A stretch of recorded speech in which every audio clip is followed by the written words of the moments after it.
मानसी का सिर दर्द के मारे फटा जा रहा था। समझ में नहीं आ रहा था क्या करे। जूठे बर्तन पड़े उसको मुंह चढ़ा रहे थे। अभी अभी वह अपनी ननद पूजा के साथ बाजार से लौट कर आई थी और पूजा उसको जबरदस्ती ले गई थी अपने साथ। उसने पूजा से कहा भी था कि दीदी घर में सारा काम पड़ा है और काम वाली बाई भी नहीं आ रही है, आप किसी और के साथ बाजार चली जाइए। लेकिन पूजा ने उसकी एक न सुनी। मानसी सोचने लगी, जब जब पूजा आती तो हर बार यही होता। पूरा परिवार कहीं न कहीं मानसी को अनदेखा करता और वह अकेलेपन से बहुत घबराती। सारा काम उसके सिर पर आ जाता। पूजा का फ़ोन आया कि मम्मी मैं कुछ दिनों के लिए मायके आ रही हूँ।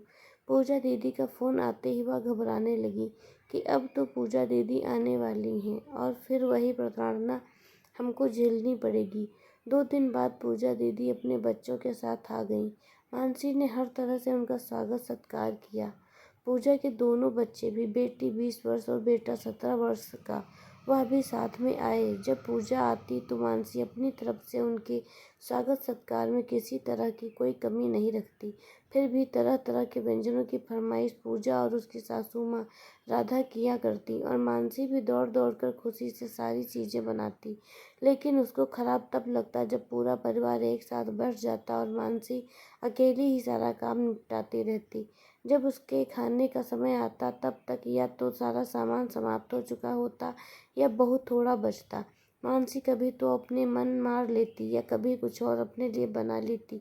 चलो यहाँ तक तो सब ठीक है, लेकिन दिन भर पूजा और मानसी की सासू माँ राधा कमरे में बैठी बैठी चुपचाप पता नहीं क्या क्या बातें करती रहती।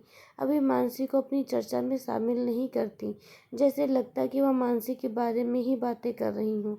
पूजा कभी मानसी से नहीं कहती कि आओ तुम भी मेरे साथ बैठकर कुछ खा लो या आओ तुम भी हम लोगों के साथ बैठकर बातें करो। हमेशा उसको उपेक्षित ही किया जाता।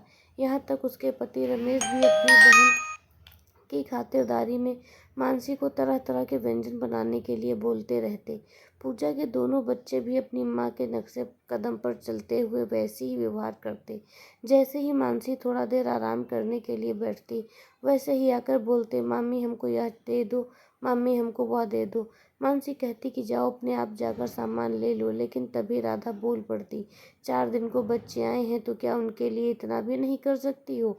मानसी को जबरदस्ती मन मार कर उठना ही पड़ता। कभी राधा यह नहीं सोचती कि सबके आने से मानसी का काम इतना बढ़ जाता है तो उसकी कुछ सहायता ही करवा दें, या पूजा भी कभी नहीं सोचती कि चाहती थी कि थोड़ी सी मानसी की मदद करवा दें। पूजा की अपनी ननद से तो बिल्कुल नहीं बनती और ना ही कभी उसे बुलाती, लेकिन अपने मायके में आकर पूजा मानसी पर बहुत ज़्यादा हुक्म चलाती। आखिर आज तो हद ही हो गई। पूजा जबरदस्ती मानसी को बाजार ले गई थी और लौटते लौटते रात हो गई। अब काम वाली बाई तो आई नहीं थी, सारा काम बिखरा पड़ा था। यही देखकर मानसी बहुत ज़्यादा परेशान थी। पूजा तो बाजार से आने के बाद आराम से बैठकर सबके साथ गप्पे मारने लगी। राधा और रमेश भी साथ में बैठे थे। मानसी के सिर में बहुत तेज दर्द हो रहा था। उसको समझ में नहीं आ रहा था कि वह क्या करे, कि कहाँ से काम शुरू करे।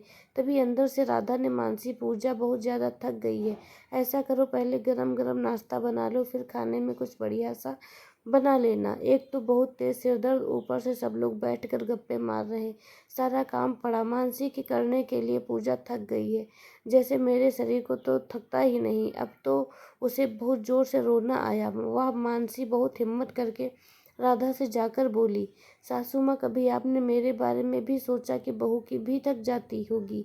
ठीक है मैं सब काम कर लेती हूँ, लेकिन कभी आपने या पूजा दीदी ने सोचा कि बहू अकेले काम कर रही है तो जरा हाथ बटा लें। घर में 4 व्यक्ति बढ़ते हैं तो काम तो बढ़ ही जाता है, वह भी तब जब सब बराबर से खाने वाले हों।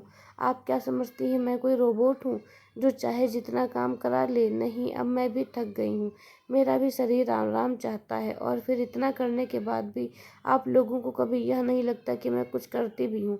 मेरा भी मन करता है कि जब आप लोग बैठकर बातें करते हैं तो मैं भी आप लोगों के साथ बैठकर बातें करूं। क्या मेरे अरमानों की कोई कीमत नहीं है? इतना सारा काम पड़ा है, आप सब लोग आराम करने बैठ गए और मुझे फरमाइशों की लिस्ट मिलनी शुरू हो गई। तभी राधा तपाक से बोली, लगता है कि तुमको मेरी बेटी का आना खराब लगता है। यह मेरी बेटी का मायका है, इसका जब मन चाहेगा ये आएगी। तो मम्मी, मैंने कभी आने के लिए मना नहीं किया। मैं तो बस यह चाहती हूँ कि जब दीदी लोग आएँ तो लोग आप बस थोड़ी सी मदद करवा लीजिए तो मुझे भी अच्छा लगेगा। यह कहकर मानसी की आंखों से आंसू बहने लगे। तभी राधा बोली, लगता है तुमको बहुत ज़्यादा मेरी बेटी के आने से दुख होता है। ये तो आती ही रहेंगी। तभी मम्मी, दीदी आएंगी तब मैं या मायके चली जाऊंगी, या फिर आप लोग मेरी सहायता करवाइए।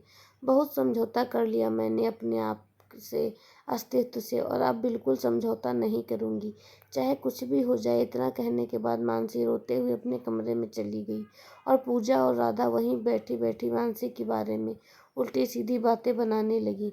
शायद उनको अभी भी यही समझ में नहीं आया आया था। सखियों, कुछ लोग जीवन में कभी नहीं सुधरते या सुधरना चाहते ही नहीं हैं। पता नहीं लोग ऐसा क्यों करते हैं। मिलते हैं अपनी अगली कहानी में, तब तक के लिए धन्यवाद।